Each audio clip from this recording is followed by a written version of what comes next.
네, 주간 종가공약주 시간입니다. AR 인베스트먼트 오현진 팀장 스튜디오에 나와 계십니다. 안녕하세요. 네, 안녕하세요. 네, 주간 공약주 시간이죠. 지난주 수요일에 제도 종목이 넵튠입니다. 네, 일주간 어떤 수익률을 냈는지 화면으로 확인해 보도록 하죠. 네, 넵튠이 지난주 수요일 종가였죠. 15,800원의 종가가 됐고요. 일주일 동안 4.75% 상승하면서 무승부로 처리가 됐습니다. 누적적으로 한번 볼까요? 하이트진로, 패, 에코플라스틱 승, LG가 무승부였고요. 알트캐스트가 무승부.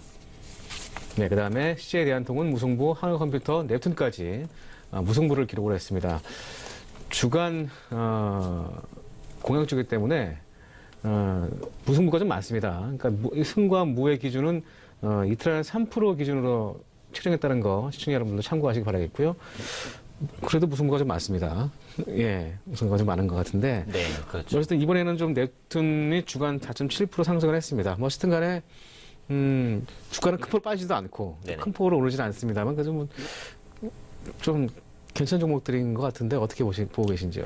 네, 일단 넵튠 한번 리뷰를 간단히 좀 드리도록 하겠습니다. 제가 지난주부터는 조금 액티브한 종목으로 그래도 구성을 한번 해보겠다라고 해서 넵튠을 가져왔고요. 그때 제가 말씀드릴 때 포인트를 이제 윗꼬리를 노려보자라는 포인트로 말씀을 드렸어요. 윗꼬리가 많이 나오는 종목이기 때문에. 그래서 말씀드린 다음날 윗꼬리가 나오긴 나왔는데 7%까지 못 나왔죠. 그래서 4.75% 정도까지 나왔기 때문에 약간 좀 아쉽게 마무리되는 감이 있습니다. 그래서 지금 시점에서 이제 대응을 말씀을 드리면 뭐 매도를 하신 분들은 굳이 재매수를 하실 필요까지는 없겠고요. 기존에 보유를 하고 계신 분들은 기존에 제가 제시해드렸을 때 목표가 16,500원, 손절가 17,500원, 손절가 14,700원으로 말씀을 드렸었는데 요걸 한 템포 낮춰서 목표가 16,500원, 손절가 14,400원 정도로 이제 조정을 한번 해드리도록 하겠습니다. 그래서 매도하신 분들은 재접근을 하지는 않으시는 게 좋겠고요. 뭐 보유하고 계신 분들에 한해서 전략적으로 대응하시면 좋을 것 같고요.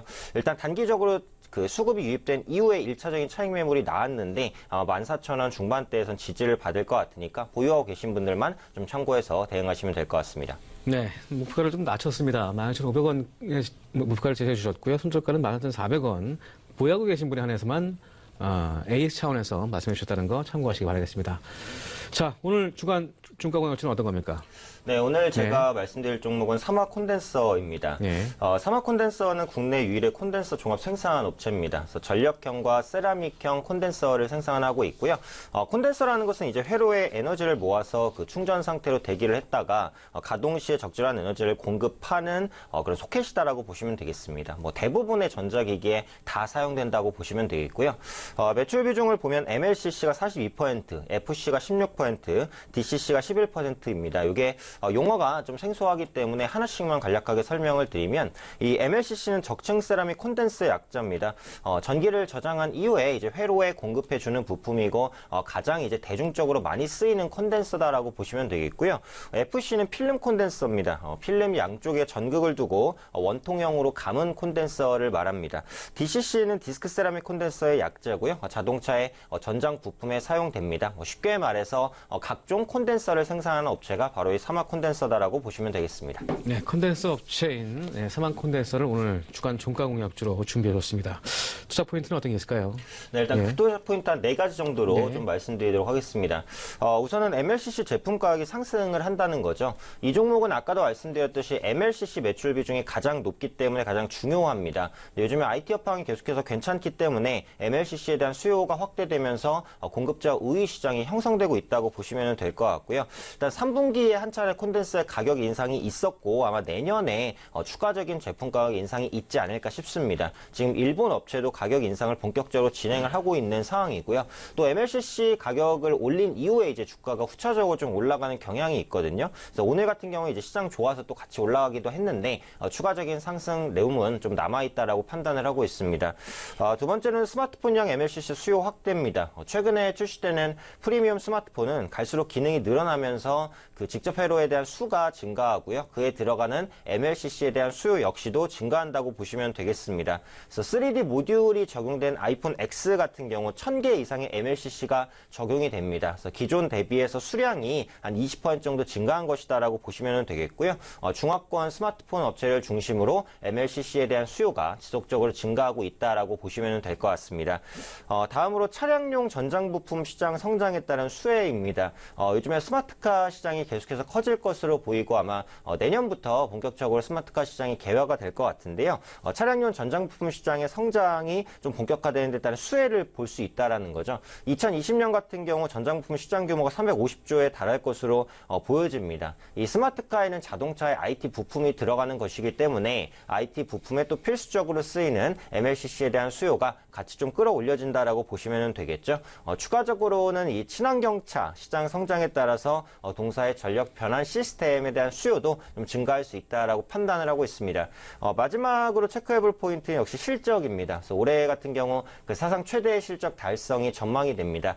일단은 4분기만 놓고 보면 매출액은 한 520억 정도, 영업이익 70억, 영업이익 70억으로 상당히 견조한 수준이 나올 것으로 예상이 되고 있고요. 올해를 기준으로 봤을 때 일단 사상 최대 실적, 내년까지도 사상 최대 실적을 계속해서 경신하는 모습들이 나타나지 않을까 판단하고 있습니다. 네, 스마트콘에서 최근에 기관과 외국인도 순매수가 좀 이웃되는 모습을 보여주고 있고요. 올해 사상 최대 실적이면 뭐 밸류에이션도 지금 시점에서는 좀 충분히 투자 가치가 있을 것 같은데요. 네. 적정 밸류에이션은 어떻게 보고 계신지요? 네, 일단은 그 매출부터 한번 살펴보면 올해 통틀어서 매출이 한 1950억 정도, 그리고 영업이익이 220억 정도, 당기순이익 170억 정도 전망됩니다. 그래서 아까 그 모멘텀에서 짚어드렸듯이 사상 최대 실적이 거의 확정적이다라고 보시면 될 것 같고요. 이 기업이 이제 2015년에 흑자 전환을 했어요. 그 이후에 매년 영업이익이 급증하고 있는 추세입니다. 그래서 MLCC 내에서 앞으로는 그 전장 부품에 대한 비중이 내년에는 2배 이상 증가할 것으로 좀 보여지고 있습니다. 이 전장 부품 같은 경우에는 기존 IT 제품 대비해서 수익성이 높거든요. 그래서 이익 개선에 본격적으로 기여할 수 있을 것이다라고 판단하고 있고요. 부채 비율은 130%로 매우 낮은 수준입니다. 그 유보율은 한 450% 정도 되고요. 올해 예상 PER이 25배, PBR이 7배 수준입니다. 사실 PBR로 보자면 조금 높긴 해요. 그래서 성장에 대한 모멘텀이 조금 반영이 됐는데 지금 추세적으로 상승 기조를 이어가고 있는 종목이기 때문에 일단 추가 상승 가능성을 열어두고 보도록 하겠습니다. 네, 현재 약 6%대 급등세의 모습을 보여주고 있는데요. 오늘 종가가 매수가가 되겠고 매매 시나리오 설정해 주시죠. 네, 그래서 오늘 이제 코스닥 시장이 또 워낙에 많이 올라서 웬만한 코스닥 종목들이 다 올라갔어요. 그래서 고점 부담이 약간 좀 발생할 수도 있다라고 보는데 아직 윗꼬리를 살짝 달았기 때문에 충분히 신규 매수도 가능하다라고 생각을 합니다. 그래서 오늘 종가 기준으로 매수하시게 됐을 때는 이제 목표가를 한 45,000원, 손절가를 39,500원으로 제가 정해드렸었는데 이게 이제 몇 시간 전에 제가 드렸던 전략이고 주가가 또 올라왔어요. 그래서 자막이 요 정도로 이제 제가 나갈 것 같은데 목표가는 제가 다음 주에 다시 체크를 해드리겠지만 46,000원 그리고 손절가는 4,500원으로 목표가 손절가를 1,000원씩만 좀 올리도록 하겠습니다. 그래서 기존 전략 대비해서 목표가 손절가를 1,000원씩만 상향 조정해 드린다는 부분을 일단 말씀드리고요.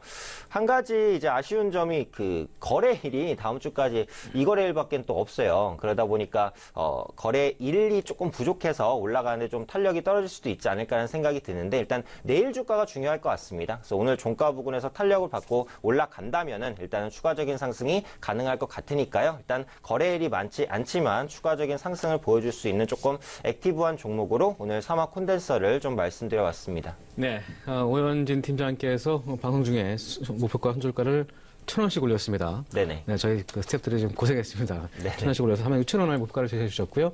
사모콘대에서는 거래소 업종이라는 거. 네, 그렇습니다. 다시 한번 인지하시기 바라겠습니다. 네, 알겠습니다. 다음 주 뭐 거래일은 얼마 없습니다만 어쨌든 간에 다음 주에도 리뷰를 해주시기 바라겠습니다. 네, 알겠습니다. 네, 지금까지 AR 인베스트먼트 오현진 팀장이었습니다. 고맙습니다. 네, 감사합니다. 네.